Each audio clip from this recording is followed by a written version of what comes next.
Well, good evening, everybody. Welcome to another edition. We got Gary Spikes and we got Kat and Eric Thompson. I'm glad that you're home. Hopefully, everything's doing well. Remember that little bell? Roger Blair. Nice to have everybody. And Kyle Smith. So, Tracy, what's going on this evening? Oh, just same old, Grizz. Just happy to be alive. Right. Right. Broadcasting live from outside of Louisville, Kentucky. I'm just my mic here. There we go. Yeah, our guest Jenny Coles is trying to sign in. She says she's been trying to get on, but her computer must be messing up, so she's trying to do it through her phone. All right. So Hello, hopefully Luna, she can make it Norma. on. Hello, Yeah. everybody. So we were talking about EVPs last show. What do you think about EVPs? You know, I like them, but man, it takes a long time to really go through them. So You know somebody what I told mean? me that they don't believe in EVPs Really? because the microphones, condensed microphones, and other types of mics automatically pick up stuff. And I was like, I never heard that. Now I know about pareidolia in pictures, right? So they Yeah, also yeah, talk about audio pareidolia as well, which I can see that. yeah. Something that's not clear, pronunciation, syllables, right? You may pick up a different word. I can see that. But when you have a clear EVP, I mean, I never heard of a microphone. Hey, Rita, I'm glad you're home. A round of applause. Never heard of a microphone putting in words or audio for you. Yeah, no. Everybody's going to be a skeptic or a critic of any type of instrument that is used, right? I mean, we talk about the SLSs, we talk about different things.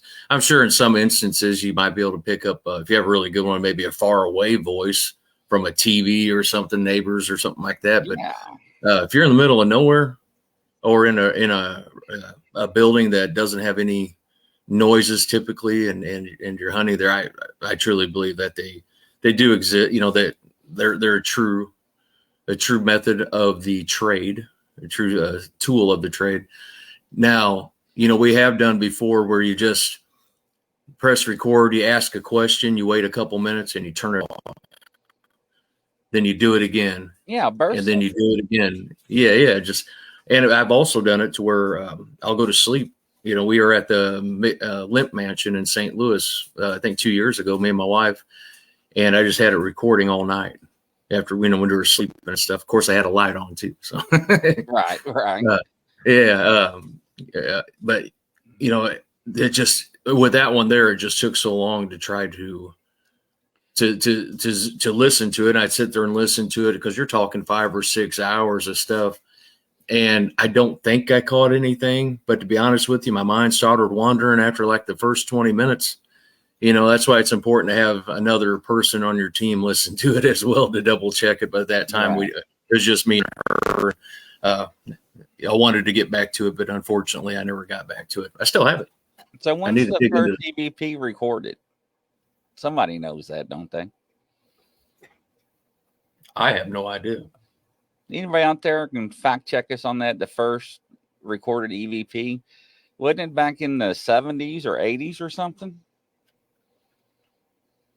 Boy, I don't know. I would have thought it'd have been.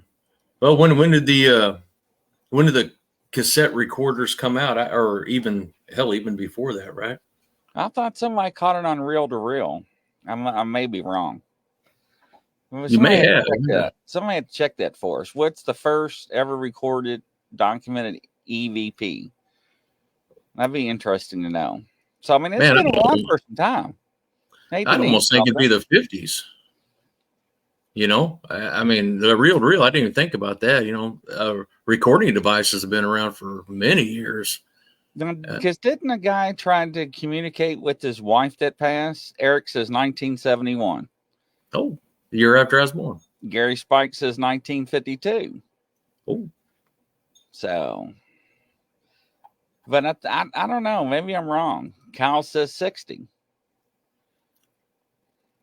So, yeah. I interesting. think a quick internet search might actually. I think it's what they did. So maybe it's different ones that documented it they're finding. So I know it's been around for some time. So, I mean, it's been through the ringers. So, I think there's some validity to it. And I think that when you have stuff going on, you get intelligent responses. I think that's validity too, right? Confirmation. Yeah, and you've been doing it for years. I'm sure you've got tons of things on Right. it. Well, Right. even the Bigfoot, right? You use it for Bigfoot hunting, right? Yeah. People leave recorders out. They concoct concoctions to put the recorders up in the funnel or something. Mm-hmm. Uh, Everybody's saying the first electronic voice phenomenon recordings alleged to have been made in 1952 by two Catholic priests using a magnetophone. AVP voice is usually heard on playback from March 7th. Oh, that's interesting. So yeah, I figured something be out there documented. I know, like I said, it's been out there for a while. So, but now of course we hear things, and sometimes if it's not clear, it's like, yeah, okay, I'll give you an A or a B, or I'll give you credit that you got something. But Yeah. I've also heard some EVPs is like, you're saying it says what? That's not what I hear. Yeah, and, So and people, and if it's not completely clear, everybody's going to hear. It's possible people will hear something different. yes, yeah, Yeah, that is we've been through absolutely true. that. Now, we've had somebody, we caught somebody laughing, but it wasn't an EVP. It was on a actual Facebook Live that we were doing in my brother's old house, walking down the steps, and nobody around, nobody next door, nothing like that. And as we were walking down the steps, right where this supposedly a person had passed away years ago, there's just a lady laughing. Yeah. Uh, Now you get laughs. I've got music before playing oh, in the yeah, background. that'd be Uh, scary. yeah, like old time music, like the 40s and 50s. Yeah. But I mean, EVPs are fascinating, right? Then you can, depends on your device, you can pick up ambient noise from other locations or surrounding areas. So yeah. So some of mine, it sounds like I'm a breather.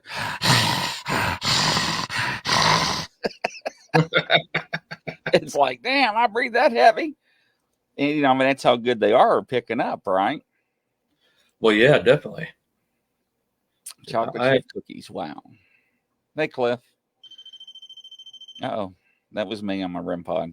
Oh, I was hoping somebody was calling in. No, no, it was me on my REM pod. But no, so I do like EVPs. They're fascinating. Uh, you know, some of them really, really make some good noises.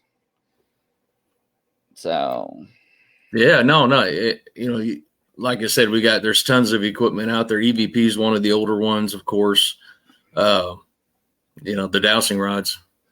I've I never just, really dove into dowsing rods. I just got a set. Oh, did you? Yeah, today I haven't There are even people touched that it. swear by them. Yeah, so I used the pendulum and it scared me, right?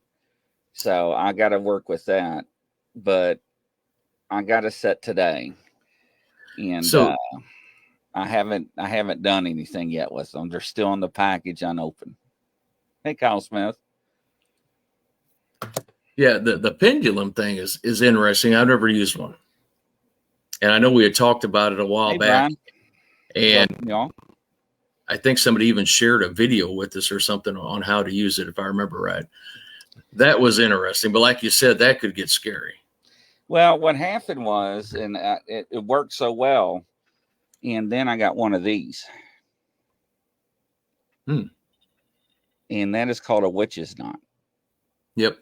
and that is to validate my answer I got with mine, and that Oh, scared me.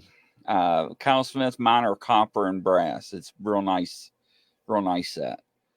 So Eric says he likes his dowsing rod. So I never played with it. So I was going to get him out before the show and try him. But yeah. Norman says I don't dabble with anything I don't know nothing about. We had So I don't know. we checked work, and there's one guy, an older guy. He uses dowsing rods for underground piping. Oh yeah. And it leads him every time it leads him wherever he needs to go to find the other end of that piping. And I thought, man, that's a skill. You know, what if there's a ghost actually or spirit leading them? You know, looking for that pipe just out there. Well, Brian says, speaking of EVPs, have you guys noticed any certain objects trigger? Yeah. So anytime that you go to a place, like if you go to an orphanage or a kid's home or anything like that, you take trigger objects with you. That's why people are making those teddy bears, uh, REM pods and stuff that are activate. Mine's going off for no reason. I'm trying to make sure it's not me. You hear it? yeah, I heard it. Let me scoot it over to make sure it's not me. So that's Eric's dragon going off.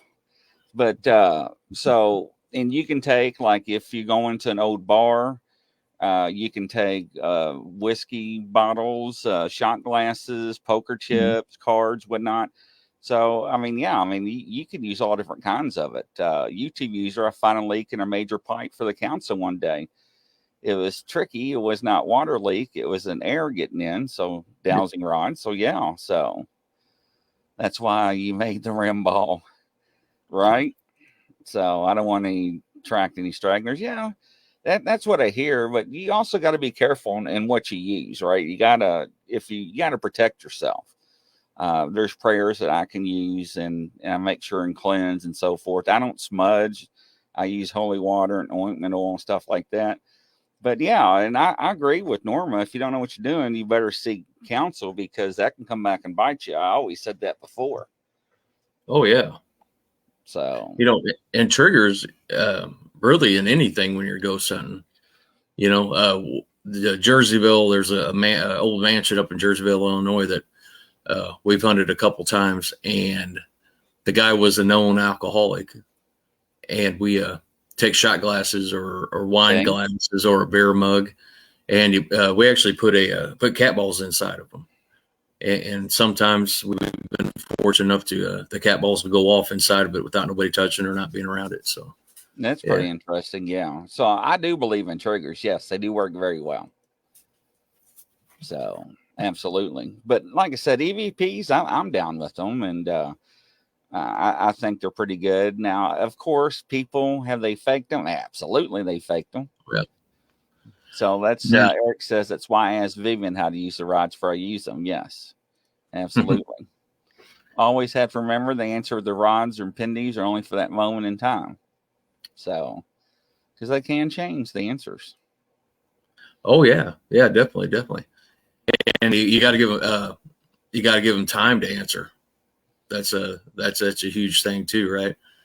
Uh, we've if you watch, after I was watching a documentary on one of the shows, one of the TV shows from a couple of years back, and they always explain, it's over a 20, over a 4 or 5 day period. They got to fit in a half hour or hours worth of stuff, but they were explaining sometimes they wait 10 minutes to get an answer to a question, and it might come in over the top of something else. So, they really dig into it. And, is it clear or not? The ones they were showing weren't exactly saying it 100% clear, but there was something there, and it wasn't, you wouldn't think that someone would wait 10 minutes and fake it, because to me, that'd be like, what, if you're going to do that, why not just do it, 10 seconds later, so.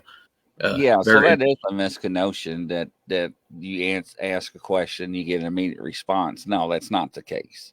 You're right. Sometimes it takes 5, 10, 15 minutes to even elicit a response. If you even get one. Yeah, exactly. We were hunting with Nick Groff and Dan Class at one of Nick's tours thing. We went up there. I don't know them. We were up there in Charleston, Illinois, at gosh dang it, the estates up there. Anyway, that's one thing that they were talking about, and Nick's the one that brought it up and talking to everybody. And it just takes them, sometimes it takes 10 minutes, but you really got to have the patience to not turn it off, to not, and if you're with 4 people, oh my God, the next person's going to ask within a minute. Then the next person's going to ask because everybody's so impatient. And him and Daniel were kind of explaining that, when they do it, they actually sit there and everybody has to be quiet for a while. Then they stop it. Then they play it back to see if they have something after like 10 or 15 minutes. So I thought that's pretty cool. It's hard for me to do, but it's been a while. But I would do it. Right. Roger Blair says, I've heard of people using AM radios to get EVPs. Yes. And especially on some of the spirit boxes. Yep. You can sweep FM or AM channels. Now, I use the AM because I'm out in the country and it's a lot less chatter on it. So it's not like an AM station where you may get bits and pieces of a song or a word, part of a word, because there's a whole lot more frequencies that are used on the FM band than AM bands. And speaking of AM bands, did you see where they took them out of the cars manufacturer, certain models, and people Really? were a fit? They had to go back and reprogram. They're like, nobody uses AM. We're taking it out. And people are like screaming over it. Yeah, that made the national news like a couple of months ago. I listen to AM every once in a while. I always like to listen to talk radio. I not always like to, but sometimes you're in the mood just listen to talk radio. You're tired of listening to music, and yeah. I could see that. Interesting. Yeah. So you don't know who uses it until you take it away, and then people moan and groan, huh? Yeah. A lot of cities and in states will broadcast their national emergency station in case of weather alerts on AM channels. So, Standing Stones, I have a CB radio, an SSB radio. I don't know what that is. Do you? No, I have no idea. It's like a CB. I have it in my barn today. I spoke to a guy from Tyler, Texas, from Massachusetts. And I know a shortwave radio or a ham operator, and it depends on the atmosphere. Yeah, it does depend on the conditions, especially if you're using long distance radios, ham operators, and so forth. But I think white noise, and I can't remember a single band, sideband. I can't remember who back in the 80s was using just white noise to communicate. There's somebody, and I think a movie was named after him, White Noise, the movie. White Noise, Michael Keaton. He was in that. Yeah. Yes, that is correct. I think that was based off a true story, wasn't it? I believe so, yeah. So it's kind of an odd movie. I remember that. Yeah, because remember he was using TVs. Now we call that snow, right? Back from the old days. People they're like, here. So, and we used to, when I was a kid at 12 o'clock, the national anthem would come on. Yep. So, only Kentucky home in Kentucky. 5 channels, 2, 4, 5, 9, 11, and 36 channels. So, that's all we had. Hey, so did you happen to see all this stuff on Facebook today? No, I've been busy. There's some I call it negativity because it brings a black mark to the paranormal field. There's not naming any names, and I don't know nothing about it other than what you read, right? There's 2 sides to every story. But what I'm taking out of it is one kind of a famous guy that's been claiming to be a celebrity and been hitting a lot of places. He's well known. He getting called out for, I think he's getting called out for fraud and for not really taking money, but from what I was reading, and I could be wrong in this, you guys correct me if you heard anything else. The place that he was using to hunt at and to bring people in were paying him a certain amount of money. Well, he was getting the place for free, and those people are trying to rehab it. And when somebody reached out to find out if they were getting any money, of course they said no, but then I guess they got a little bit upset because, they're trying to rehab it. And this guy, I don't think, was telling them he's making any money. I could be wrong on it. Apologize. You know how it is with Facebook, and here I am spreading something that might not be accurate either. So I apologize for that. But I just didn't know if anybody out there had heard. Always come out. Yep. It always will. And if you do something wrong, it will show too. So, and whether or not this person did anything wrong, they actually fessed up to and took responsibility for it, which is cool, and that's courageous. To me, I compare the paranormal field to the punk rock scene back in the 60s and 70s. It took them a long time to get that built up. and they get to a certain point, and all the newer people come in. If you think about the paranormal field, for 30, 40, 50 years, people have been building it up, and we finally get our place. But then you have people, and I'm not talking about this person individual, I'm just talking in general, people just trying to come in, get their 15 minutes of fame, not proving themselves. Just like with the punk rock scene, and I'm not slamming Green Day, right? Because I like some of Green Day's music, but they got the bad rep because they started off as punk rock, and they ended up, everybody says they sold out, but they did earn it. They did go through, they did earn their propers, whatever the hell you want to say with it, right? So my point is, I just compare it to that, because some people get up there, get their 15 minutes of fame, didn't really work through the grapevines of it, whatever, to earn the respect that the older people have, that the older people should be getting. You look at the punk rock scene now, I mean, people say it's non-existent, but it's not non-existent. It's still prominent. And I have family members that are into the punk rock scene, right? But they give their props to these older 50, 60, 70-year-old guys, and they're still out there doing it. And they seem to get more respect than the guys that are out there right now doing it, right? That's what I'm afraid that I'm hoping the paranormal community doesn't get into that aspect of it, that, the newer people coming in are going to be called washout people, are going to be called all they want's their ego, but hopefully they do produce enough evidence and realistic evidence to earn the right to a paranormal thing, right? Does that make any sense, man? I hope I tried to make good sense of it. So basically, here's the deal. The new people coming in, it's a different breed.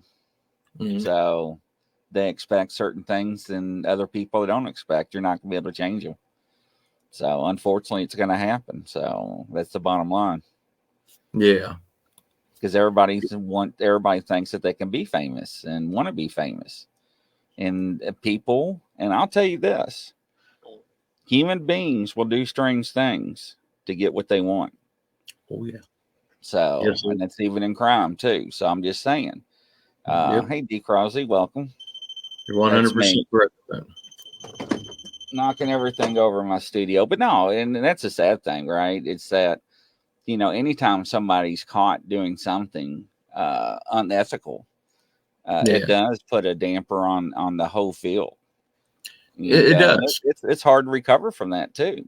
So it is. We went 6 months ago, we went through this with, people calling out other people, and now people are calling different people out again. Is there that much?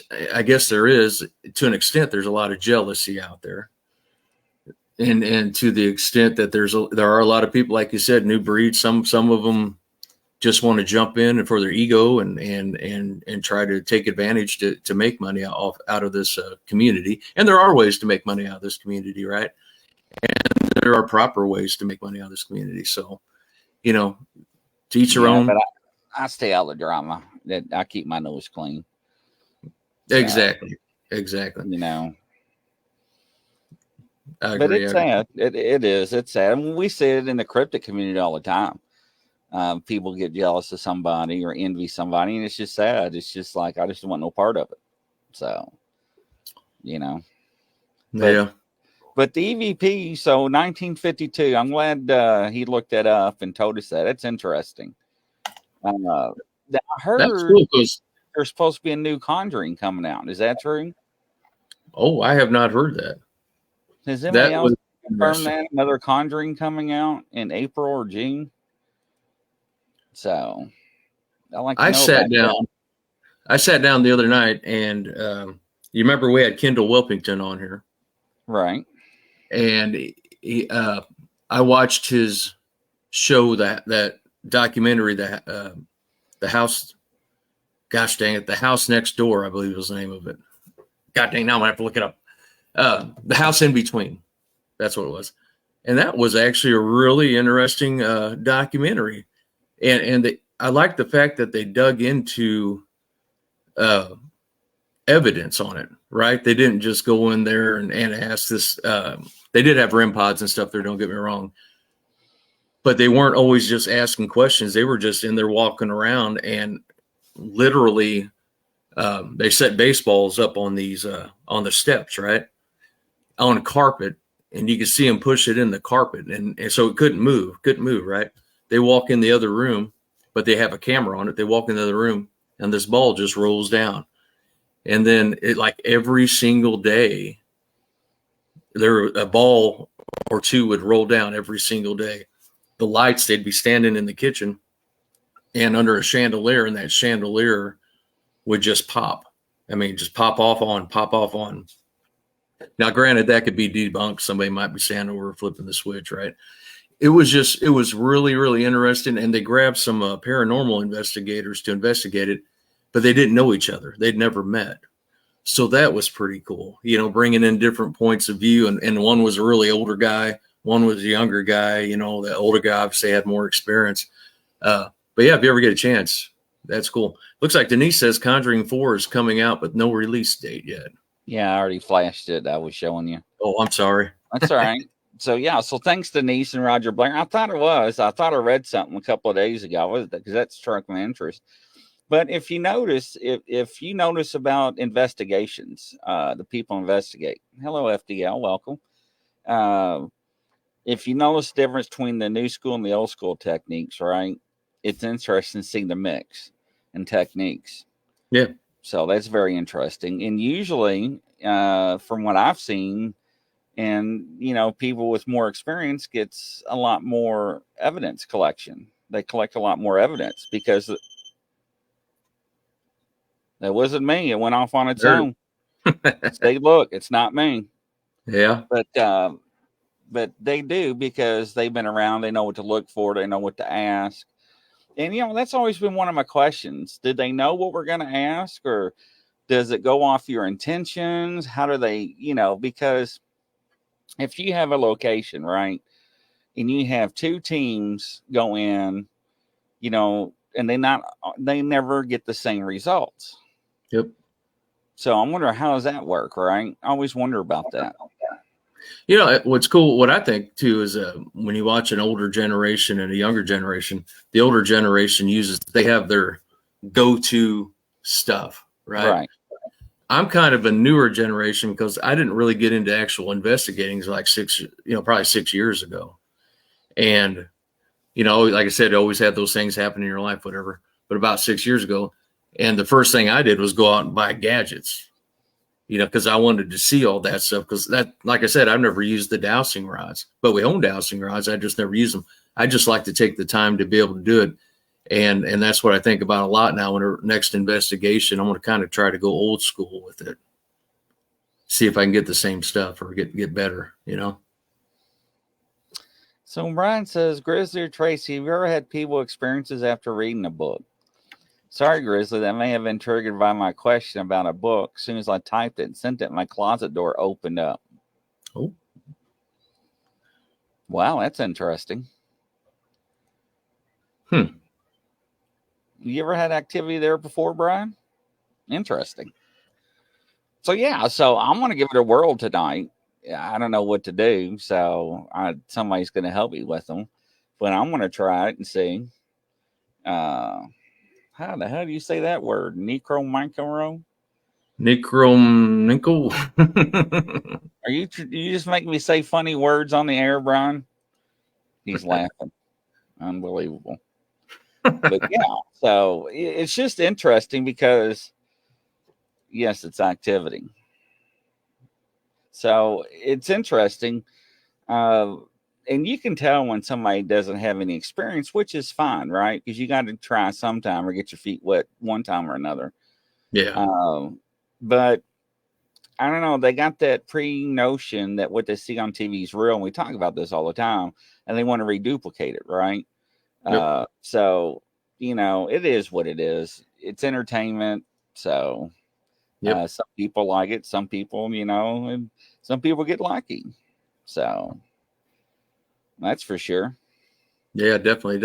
I got to apologize to you guys if you came to see Jenny Coles it doesn't look like she's able to get on her. She was having some issues with her computer. That's sad. Just letting you guys know. Yeah, I know all about that. My computer hasn't been doing too good either. So when are you going grizzly hunting again, Grizzly? So I got to go out and get the cameras within the next week or so. I covered an area. I saturated an area with 33 cameras, 33 or 34, 33. And so it's going to be interesting. That's the same area where I got the spirit activity and everything else. So that's the book that caused a lot of activity and follows me for years. It's a book, isn't what he's put right there. It's on the cover. Oh, of the okay. book. That's the name of it, huh? Yes. So he sent me a picture of it. So hopefully I don't have nightmares now.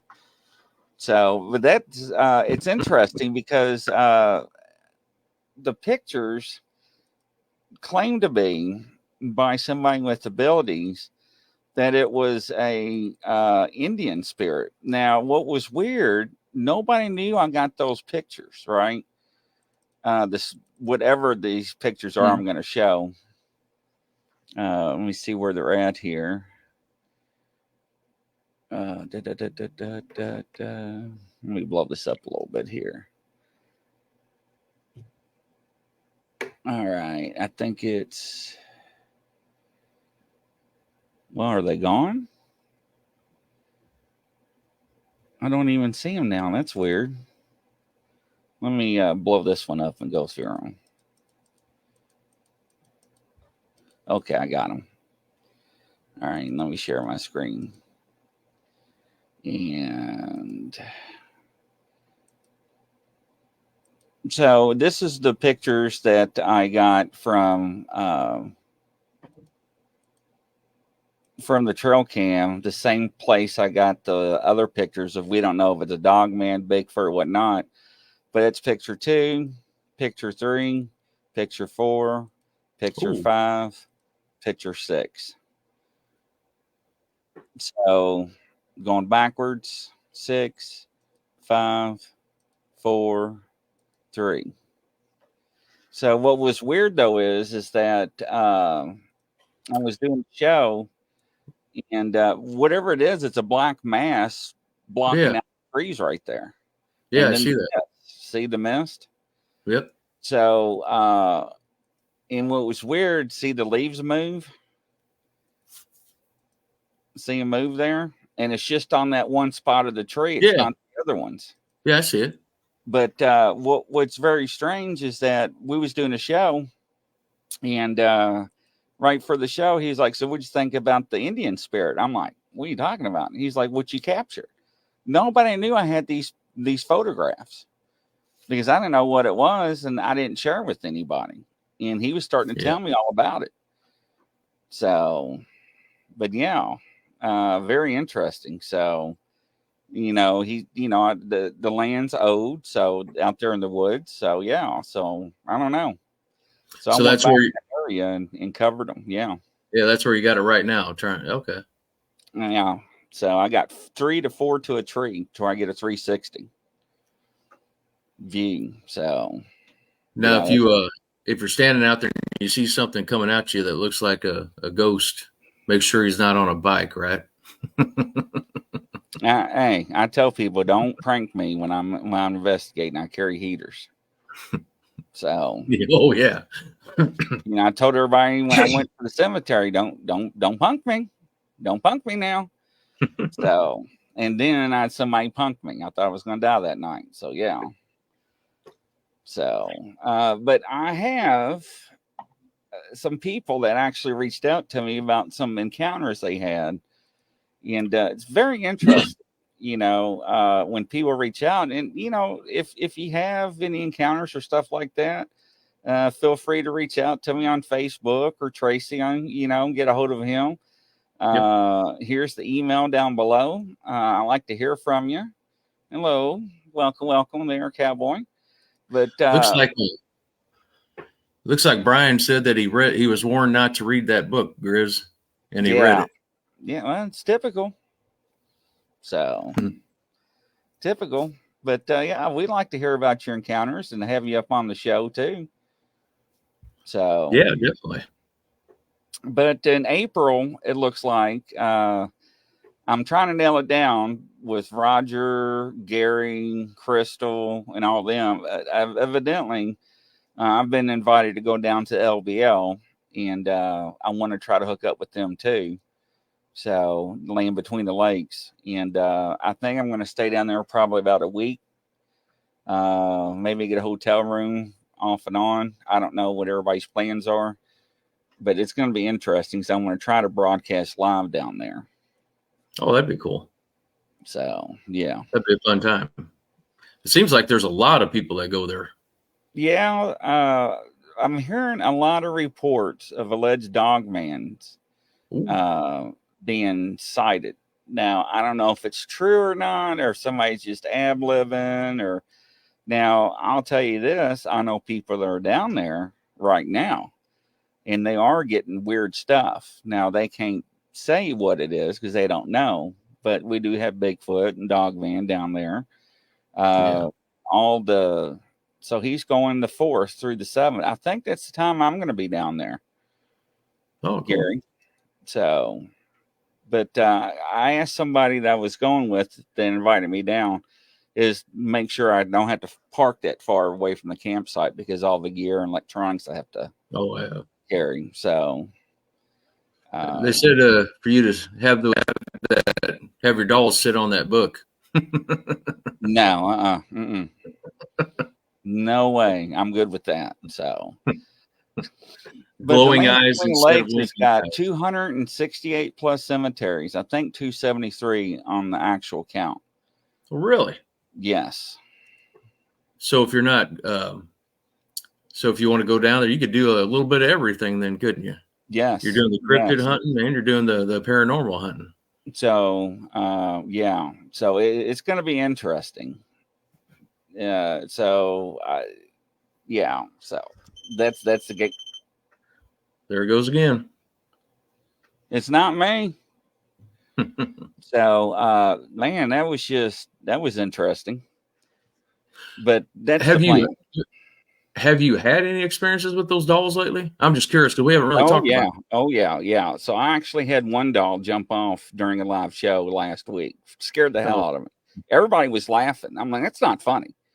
So that actually scared me. Then I was moving the green screen around, and I said something, and one of the dolls got it. And it didn't fall off. It jumped, then landed. I have to take a picture of them how they're up there because I got them stuck. Yeah. Interesting. So Gary says he usually camps right below one of the cemeteries. Whoa. That's interesting. Yeah, as a kid, I used to we used to drive out by the old cemeteries. I think one night we just partied out there next to a cemetery and didn't really have anything. Of course, so I was looking at that. Yeah, that's the only time I've ever tried to camp by a cemetery. That's pretty nervy to do that. I wonder if they got any activity and stuff. So, but yeah, it's pretty interesting. So, we got anybody scheduled for next week or?